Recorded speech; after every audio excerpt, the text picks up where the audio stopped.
నమస్తే, welcome to our channel. నేను మిసిరి. సజ్జల భార్గవ్ రెడ్డిపై సిఐడి కేసు నమోదు చేసిందా? సో ఇప్పుడు వాళ్ళు వేసుకున్న ఏదైతే వాళ్ళు తీసుకున్న గోతులో వాళ్ళే పడ్డారా? వాళ్ళు అనుకున్న దానికంటే ఇప్పుడు సీన్ రివర్స్ అయిందా? సో ఈ అంశాన్ని మనకు వివరించడానికి మనతో పాటు ఉన్నారు ప్రముఖ రాజకీయ విశ్లేషకులు సీతారత్న కుమారి గారు. నమస్కారం మేడం. నమస్తే. మనం ఇప్పుడు చూస్తున్నట్టయితే సజ్జల భార్గవ్ రెడ్డి ఎవరైతే సజ్జల రామకృష్ణారెడ్డి కుమారుడు వైసీపీ సోషల్ మీడియాని తను హ్యాండిల్ చేస్తారు. సో ఇలాంటి సమయంలో ఏంటంటే ఈ పింఛన్స్ ఏవైతే రాలేదో అది ఎందుకు రాలేదు అంటే చంద్రబాబు నాయుడు గారి పేరు చెప్పడం జరిగింది. సో ఐవీఆర్ఎఫ్ కాల్స్ ద్వారా తప్పుడు సమాచారం ప్రజల్లోకి తీసుకెళ్లారని చెప్పేసి వల్ల రామయ్య గారు అయితే ఒక ఫిర్యాదు ఈసీకి ఇచ్చారు. దీనివల్ల ఇప్పుడు సిఐడిని ఆదేశించింది ఈసీ. ఏంటంటే దీని మీద సమగ్ర విచారణ చేసేసి ఐజీ ఎవరైతే ఉన్నారో వాళ్ళకి మాకు ఇవ్వండి అని చెప్పేసి అయితే నివేదిక ఇవ్వాలని చెప్పేసి అయితే చేశారు. సో ఇందులో మరి రేపటి రోజున ఇప్పుడు ఇంత తక్కువ కాలం ఉంది మనకి ఎలక్షన్స్. సో ఇప్పుడు ఈ పరిణామాలన్నీ చూస్తే అసలు ఏం జరగబోతుంది అంటే ఇది చాలా దురదృష్టకరం సిరి. ఈ పింఛన్దారులు ఏదైతే ఉందో అది నిజంగా ఒక రాజకీయ క్రీడ ఎంత క్రూరంగా ప్రభుత్వం ఆడుతుందంటే ప్రజల ప్రాణాలతో వైఎస్ఆర్సీపీ ప్రభుత్వం చెలగాటమాడుతుంది. ఎందుకంటే ఎలక్షన్ కోడ్ అమల్లోకి వచ్చిన తర్వాత కొన్ని రాజ్యాంగబద్ధంగా ప్రభుత్వం కొన్ని చర్యల్ని కొన్ని పనుల్ని ఆపివేయాలి. అది జనరల్గా ప్రొసీజర్లో పార్ట్ ఆఫ్ ప్రొసీజర్. అలాగే ఆ ప్రొసీజర్లో భాగంగా ఈ పింఛన్దారులు ఎవరైతే ఉన్నారో వృద్ధులు, వయోవృద్ధులు, దివ్యాంగులు అందరికీ ఎవరైతే ఎలిజిబిలిటీ ఉన్న వాళ్ళందరికీ కూడా ఆల్టర్నేటివ్ వేలో వాళ్ళకి పింఛన్ అనేది అమర్చాల్సినటువంటి బాధ్యత ప్రభుత్వానిది. అంటే ఇక్కడ రాజ్యాంగ వ్యవస్థల్ని గౌరవించాల్సినటువంటి బాధ్యత వైఎస్ఆర్సీపీ ప్రభుత్వం మీద ఉంది. వాళ్ళు ఏం చేస్తున్నారంటే ఎప్పుడైతే ఎలక్షన్ కమిషన్ వాలంటీర్స్ని పక్కన పెట్టి ఆల్టర్నేటివ్ అరేంజ్మెంట్ చేయమని ప్రభుత్వానికి చాలా ఖచ్చితమైన ఆదేశాలని ఇచ్చింది. ఇచ్చిన సందర్భంలో ఈ ఎవరైతే సిఎస్ ఉన్నారో జవహర్ రెడ్డి గారు, ఆయన ఒక వైఎస్ఆర్సీపీ కార్యకర్తలాగా ఒక ఐఏఎస్ ఆఫీసర్ అయ్యుండి ప్రభుత్వం ఆంధ్రప్రదేశ్ ప్రజల డబ్బులు ఆ ప్రజలు ట్యాక్స్ కట్టిన రూపంలో జీతం తీసుకుంటున్నటువంటి జవహర్ రెడ్డి గారు ప్రజల తరపున పనిచేయకుండా వాళ్ళు వైఎస్ఆర్సీపీ అధినాయకత్వానికి తొత్తుల్లాగా వ్యవహరించడం ఎంతవరకు కరెక్టు? ఇది ఎంత క్రూరమైన రాజకీయ క్రీడ అంటే ఇంత వయోవృద్ధులకి వీళ్ళకి డెఫినెట్గా ఆల్టర్నేటివ్ అరేంజ్మెంట్ చెయ్యొచ్చు.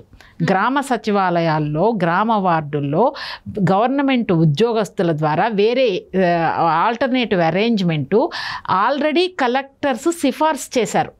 ఈ విధంగా మనం వీళ్ళందరికీ ఇంటింటికి వెళ్ళి మనము పింఛను పంపించవచ్చు అని ఇస్తే జవహర్ రెడ్డి గారు దాన్ని వైఎస్ఆర్సీపీ పార్టీ అధిష్టానం ఆదేశాలకు అనుగుణంగా వాళ్ళకి ఇవ్వకుండా వాళ్ళ యొక్క వృద్ధుల్ని ఇబ్బంది పెట్టి 46-47 డిగ్రీల టెంపరేచర్లో బలవంతంగా వాళ్ళని పిలిపించి బ్యాంకుల దగ్గరికి వాటికి పిలిపించి అక్కడ కనీస సౌకర్యాలు ఏర్పాటు చేయకుండా ఇబ్బంది పెట్టి వచ్చిన తర్వాత కూడా ఈరోజు డబ్బులు క్రెడిట్ అవ్వలేదు, ఈరోజు మీకు డబ్బులు లేవు అని వెనక్కి పంపించడం.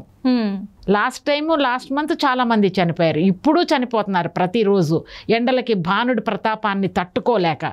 ఇంత రాజకీయ క్రీడ చేయడానికి ఇంతమంది చావుకి కారణమైన జవహర్ రెడ్డి గారి మీద చర్యలు తీసుకోవాల్సిన అవసరం ఉందా లేదా?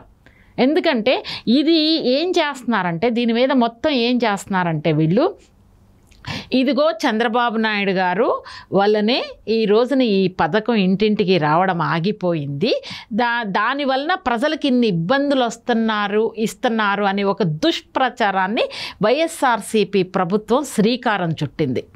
ఎందుకంటే వాళ్ళు ఏవైతే తప్పులు చేస్తారో, ఏదైతే అవినీతి పనులు చేస్తారో, ఏదైతే డర్టీ గేమ్స్ ప్లే చేస్తారో అవన్నీ వాళ్ళు చేసి తెలుగుదేశం పార్టీ మీద వాళ్ళు చేశారు అని వీళ్ళు మొట్టమొదటి నుంచి వాళ్ళు చేసిన తప్పుడు పనుల్ని తెలుగుదేశం పార్టీకి అంటగడుతున్నారు ప్రతి విషయంలో కూడా. ఈ రోజున గవర్నమెంట్కి అవకాశం ఉంది, ఆల్టర్నేటివ్ అరేంజ్మెంట్ చేయడానికి.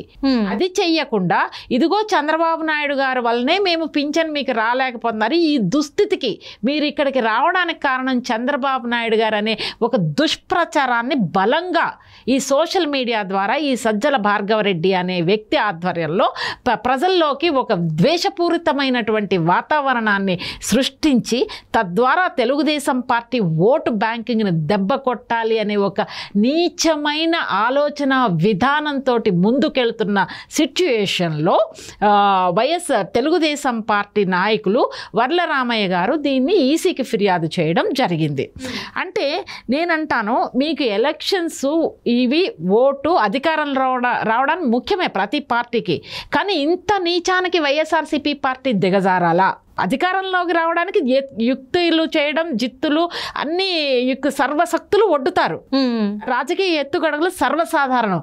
కానీ ఇక్కడ వైఎస్ఆర్సీపీ డేంజర్ గేమ్ ఏంటంటే ప్రజల ప్రాణాలతో చెలగాటమాడుతుంది. ఈ పాపం ఊరికే పోదమ్మా. ఎందుకంటే ఎందుకు ఇబ్బంది పెడుతున్నారు మీరు ప్రజల్ని? చాలా చక్కగా మీరు ఇంటికెళ్ళి ఆల్టర్నేటివ్ అరేంజ్మెంట్స్ కలెక్టర్స్ సిఫారసు చేశారు. జవహర్ రెడ్డి గారు వాటిని ఎందుకు తుంగలోకి తొక్కారు? వాటిని ఎందుకు డస్ట్బిన్లో పడేశారు? ఎందుకు మీరు ఇండివిజువల్గా యాక్ట్ తీసుకుంటున్నారు? ఎందుకు మీరు కలెక్టర్ల మాటకి రెస్పెక్ట్ ఇవ్వడం లేదు? వైఎస్ఆర్ చీఫ్ ఏది చెప్తే అది చేయడం వల్ల మీకు జరిగే పర్సనల్ బెనిఫిట్ ఏంటి? ఇవన్నీ ఆలోచించాల్సిన అంశాలు కదా. వీళ్ళు చేసిన తప్పుడు పనులు, వీళ్ళు తీసుకున్న నిర్ణయాల వలన ప్రజలు చనిపోవడం వలన ఆ యొక్క ఆలోచన విధానానికి నిదర్శనం అమ్మ ఇది. సో ఈ సందర్భంలో ఏంటంటే డెఫినెట్గా పాపం ఎవరైతే ఈ ఎండల్లో 47 డిగ్రీలో వాళ్ళకి మంచినీళ్ళు లేవు, టాయిలెట్ ఫెసిలిటీస్ లేవు, ఇమ్మీడియట్గా ఏదన్నా అయితే అక్కడ అంబులెన్స్ ఫెసిలిటీ లేదు, రైట్, ఏమన్నా ఎమర్జెన్సీ అయితే తీసుకెళ్లాల్సిన అవసరం ఉందా? వాటరు చలివేంద్రాలు ఏర్పాటు చేయాలా? మజ్జిగ ఏర్పాటు చేయడము, మంచినీళ్ళు ఏర్పాటు చేయడము, లేకపోతే అక్కడ కాఫీ, టిఫిన్లు, ఫుడ్ అరేంజ్మెంట్స్ చేయాలి కదా. ఎక్కడెక్కడి నుంచో 4-5 కిలోమీటర్లు, 5-6 కిలోమీటర్ల పాపం నడిచి తెల్లవారుజాము నుంచి నడిచి వచ్చి ముసలాళ్ళు, ముతకాళ్ళు, పాపం పెద్దవాళ్ళు అనారోగ్యంతో 4-5 కిలోమీటర్లు నడుచుకుంటూ వచ్చి ఆ కింద అక్కడ చెట్టు కింద వచ్చి బ్యాంక్స్ ఓపెన్ చేసి లేకపోతే ఆఫీసులు ఓపెన్ చేసి 10:30-10ంటికి ఓపెన్ చేస్తే ఆ క్యూలో తట్టుకోలేక చనిపోవడము. ఇంకొకటి ఏంటంటే అక్కడి వరకు వచ్చిన తర్వాత ఈరోజు డబ్బులు రాలేదని ఇబ్బంది పెట్టడం.